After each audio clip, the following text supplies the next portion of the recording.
What's going on, everybody? In the first taste of playoff action in the 2025 NBA season, the Orlando Magic have eliminated the Atlanta Hawks in the play-in tournament and will now move on to face the Celtics in the first round of the NBA playoffs.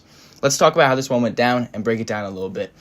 So Orlando came out and immediately set the tone. They had KCP and Franz taking turns on Trey. They were switching all screens and did a really good job of neutralizing him early.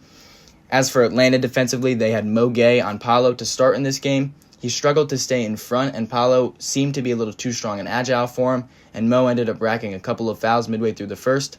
Then Atlanta started throwing two at Paolo on the catch, and he started reading the doubles perfectly and throwing dimes.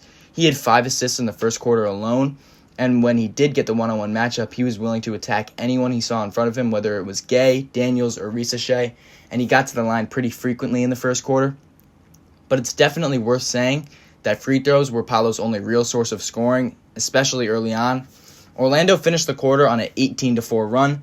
Notably, Anthony Black came in and made a big difference for Orlando. He had a very quick 7 points and a block on Trae Young in the span of around 2 minutes. Cole Anthony was great for Orlando early, came in aggressive off the bench, and he added a quick 6 points, leading to Orlando being up 17 at the end of the first. In the second quarter, Atlanta tried to come out in a zone, but Orlando continued to expand the lead. I believe they got it to around 22 at one point. Trey and company got cooking a little late in the second, but it made little to no difference because even when Atlanta got something going, it felt like every time they did anything good, Orlando would just come back down and erase all the progress that Atlanta had just made. And at halftime, this felt like a one-sided game with Orlando up 14. Shout out Wendell Carter in this first half. He stepped up scoring-wise and on the offensive glass, offensive on the interior and on the perimeter. But he ended up leaving in the second quarter with what looked to be an ankle injury. But he came back in the second half looking fine, landed weird again in the third quarter and started grabbing at his knee. I think it was his right knee. But he ended up staying strong, and he ended the game off really well, which we will get into as we move on late into this game. In the second half, Trae Young and Atlanta came out with a purpose. We saw Trae getting to that floater consistently and making it look easy with Orlando playing that drop coverage, which we know Trae is so good at manipulating, whether it's him getting to the runner or throwing it up to one of his lob threats. I mean, Dyson Daniels even caught one in this game, which was weird. I mean, he caught one, but he got fouled. He didn't dunk it. He was very close, but he got fouled.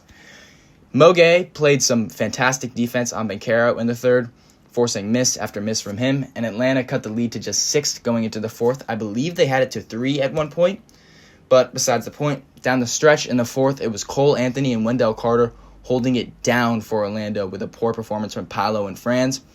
I mean, they were having big bucket after big bucket from those guys. Anthony Black showed up big time. He had a couple of big threes down the stretch. Cole Anthony was playing with the energy that we rarely see in the NBA anymore. He was challenging every call. I mean, he was yelling. He was all over the place. He was playing great defense and in big threes. And at the end of the day, the role players ended up stepping up big time when it mattered the most, and they're ultimately the reason Orlando will be moving on to the playoffs. I mean, I literally forgot to mention Franz Wagner in this video because he almost felt non-existent. But thanks to guys like Cole, Wendell, and Anthony Black, it almost doesn't matter. The frustration showed for Atlanta when Trae Young got ejected, pass-faked the ref, and then literally stormed off the court, which was not a good look at all, and he will be losing some money for that, which is a good thing. I think if the NBA is going to throw fines around, they shouldn't do it for people talking trash because that's good for the game. They should do it for guys that are throwing pass fakes at the refs and acting like a little baby before walking off the court in a game that they have been in for what feels like 3 years in a row.